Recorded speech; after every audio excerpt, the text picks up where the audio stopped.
Olá, meus amigos e minhas amigas, eu sou o professor Vinícius e esse é o Alternativa Progressista. No vídeo de hoje nós vamos fazer a análise desta obra aqui, ó, Como as Democracias Morrem, de Steven Levitsky e Daniel Ziblatt. Sempre pedindo para você deixar um like, se você conhece o canal, mas ainda não é inscrito, se inscreva e compartilhe aí com os amigos para que vocês possam ter aí atualizações de nossos conteúdos. Vamos lá. Como as Democracias Morrem? Como as Democracias Morrem, ele é um livro que faz uma análise política, faz uma análise da política estadunidense. Tendo a primeira edição deste livro publicada no ano de 2018. Ela foi publicada, como nós já colocamos aqui no início, né, pelos cientistas políticos Steven Levitsky e Daniel Ziblatt, dois cientistas políticos estadunidenses, né? Eles são professores e pesquisadores da Universidade de Harvard. Bom, o que trata este livro? Esse livro ele vai tratar do retrocesso democrático que foi visto nos Estados Unidos, né, que os Estados Unidos vem sofrendo desde a vitória de Donald Trump no ano de 2016. E como que os líderes eleitos, né, poderiam subverter gradualmente um processo democrático para poder aumentar aí o seu poder.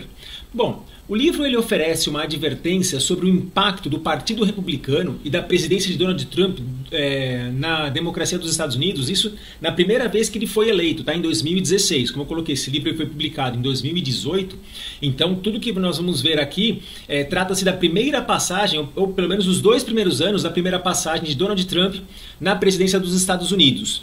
Quando nós lemos este livro, a gente consegue identificar, consegue enxergar diversos paralelos daquilo que os autores colocam, né, daquilo que os autores advertem com relação à democracia estadunidense e o processo de corrosão de nossa democracia durante a presidência de Jair Bolsonaro.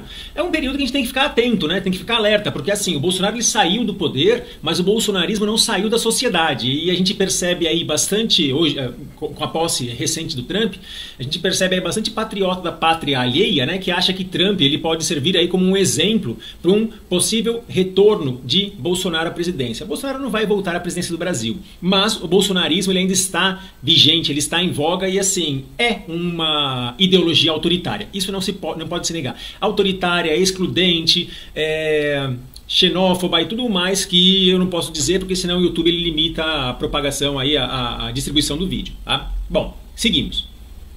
O livro ele adverte contra o colapso do chamado respeito pela legitimidade política da oposição, que é promovido por aqueles que nesse vídeo nós vamos chamar de extrema-direita. Tá? O autor ele não usa este termo, né, extrema-direita, mas para ficar entendido, compreensível, né, para o ouvinte, né, para quem estiver assistindo o vídeo, nós vamos chamar de extrema-direita. Então, os autores desse livro eles vão colocar aqui a corrosão aí, iniciada da o chamado colapso do respeito pela legitimidade política da oposição, que é promovida por aqueles que nós chamaremos então de extrema-direita, e essa tolerância ela envolve aceitar os resultados de uma eleição livre e justa em que a oposição venceu, em contraste com a defesa da derrubada ou reclamações espúrias sobre mecanismos eleitorais. Ou seja, essa corrosão significa o quê?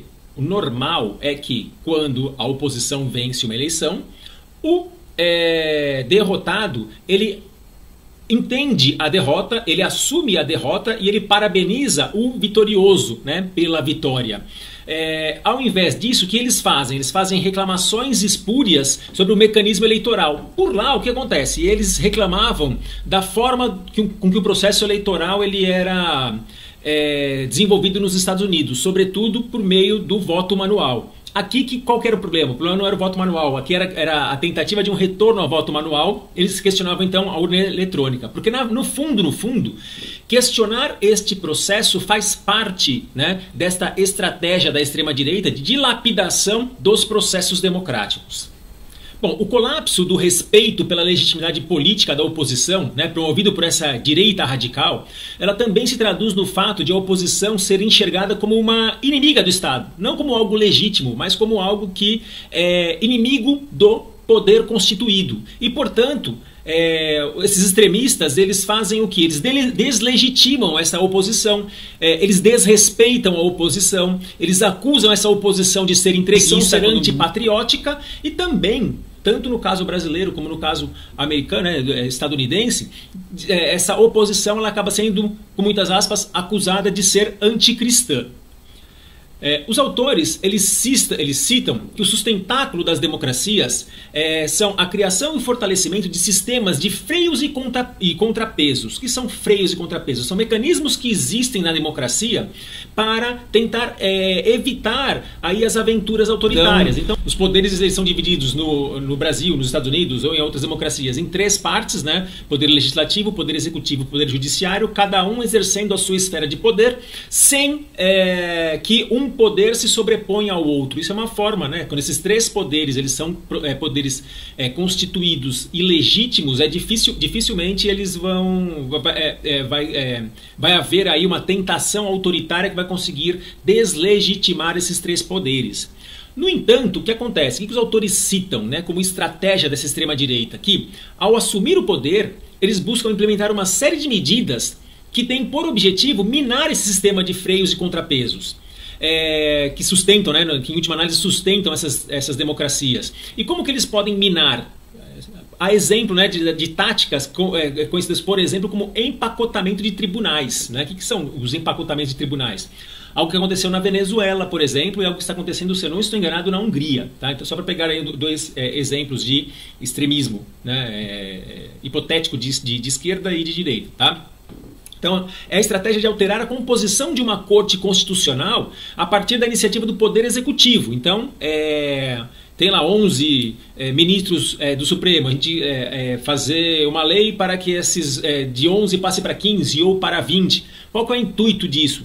O intuito é obter maioria de juízes indicados pelo presidente para que aí possa se fazer normativas legais que estejam de acordo a esta tentação autoritária. Um outro exemplo é a nomeação de alguns nomes e obstrução de outros nomes para cargos de comissão no parlamento ou manobras no orçamento como forma de deixar o legislativo à mercê do executivo. Bom, outra ameaça ou outras ameaças à estabilidade democrática citadas pelos autores, elas incluem também a criação de inimigos internos. Que esses inimigos internos eles promoveriam a instabilidade, ou seja social, econômica ou moral da sociedade, né? De que forma? Vamos lá. Os extremistas eles desenvolvem então uma narrativa muitas vezes impulsionada pelas redes sociais, né, que é um fator recente, né, nessa tentação autoritária, que em última análise vai desembocar numa política de segregação que envolve preconceitos étnicos, raciais, preconceito religioso, preconceito de orientação sexual, dissimetria de gênero, xenofobia ou preconceito geográfico. Isso é bastante marcante no Brasil, por exemplo, quando existe um preconceito claro com relação às pessoas sobretudo do Nordeste brasileiro, mas do Norte também, né? O preconceito com relação ao Nordeste brasileiro tem um pouco, né, de preconceito racial também, mas também está ligado ao fato dessa região ela ser votar majoritariamente na esquerda, né? Nesse sentido, o Levitsky e o Ziblatt, eles apontam que no século XXI, no mundo globalizado e com uma economia mutuamente dependente, aqueles golpes de Estado que a gente viu nos livros de história, né, os golpes de Estados tradicionais em que você coloca tanques de guerra na rua, eles praticamente caíram em desuso, eles praticamente deixaram de existir. Por quê? Essas rupturas com a democracia que são extremas da noite para o dia, sempre há o receio de uma reação internacional que levante sanções ao novo ditador, né, e que ponha o governo golpista numa dificuldade de governar. Então entende-se que hoje as tentações autoritárias elas têm que se fazer por outros mecanismos, né? O que significa que a cadela autoritária ela não esteja eternamente no cio, né? Mas os meios para atingir os objetivos de uma ascensão, né, totalitária no poder hoje são outros, né? Hoje existe uma necessidade de dar um verniz de legitimidade a esses arroubos autoritários, né?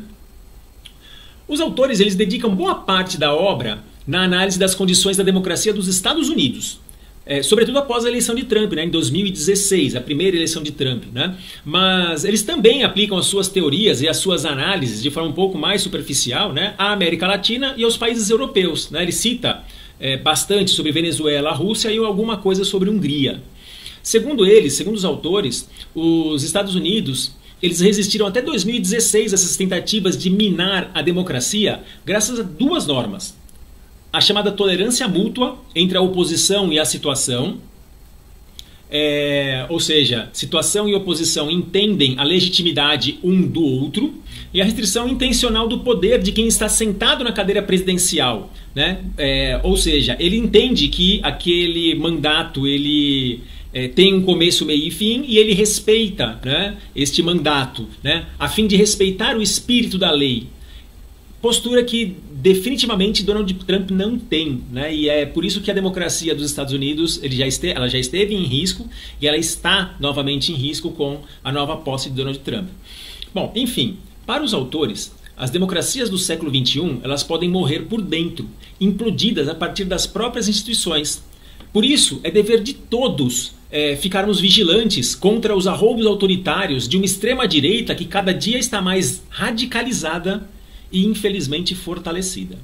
O livro de Levitsky e Ziblatt, ele, embora seja um livro já de 7 anos, que trata de um período da primeira vez que Trump assumiu o poder, ele é muito atual, porque ele trata de questões que ainda estão bastante vigentes no nosso mundo contemporâneo.